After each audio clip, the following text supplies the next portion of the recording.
Welcome back to another new video. এই মুহূর্তে primary TET 2023 হাইকোর্টের গুরুত্বপূর্ণ আপডেট নিয়ে আপনাদের সাথে আলোচনা রাখব।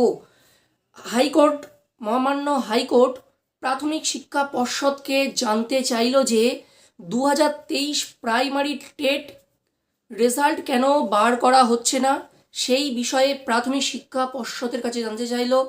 এখানেই কিন্তু গুরুত্বপূর্ণ আপডেট যেটা উঠে আসছে হাইকোর্টের তরফ থেকে, যে ওবিসি মামলা, ওবিসি সংক্রান্ত যে কেস আছে তার জন্যই কিন্তু 2023 প্রাথমিক টেটের রেজাল্ট বার করা হচ্ছে না।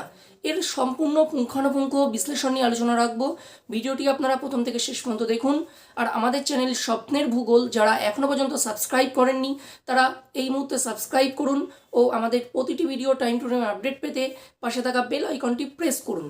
আমাদের এই চ্যানেলে সকল এডুকেশনাল আপডেট এবং শিক্ষা সংক্রান্ত প্রতি মুহূর্ত সকল আপডেট এখানে তুলে ধরা হয় এবং অবভিয়াসলি জিওগ্রাফির সকল বিষয় এখানে আলোচনা করা হয়।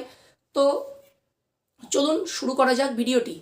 দেখুন, এই যে ওবিসি সংক্রান্ত কেস, এর জন্য ডব্লিউবিপির পরীক্ষা সেটাও কিন্তু আটকে আছে।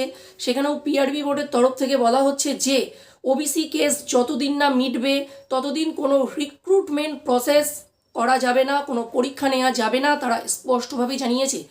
এমত অবস্থায় আমরা দেখেছি পিএসসি কিন্তু তাদের পরীক্ষা নিয়েছে, তারা ক্লার্কশিপ পরীক্ষা নিয়েছে, মিসলেনিয়াস পরীক্ষা নিয়েছে। তাহলে এখন প্রশ্ন উঠতেই থাকে যে ডব্লিউবিপির পরীক্ষা কেন হচ্ছে না, কনস্টেবল, এসআই, কেপি পরীক্ষা কেন নেওয়া হচ্ছে না? এটা অবশ্যই আমাদের মধ্যে প্রশ্ন থাকবে।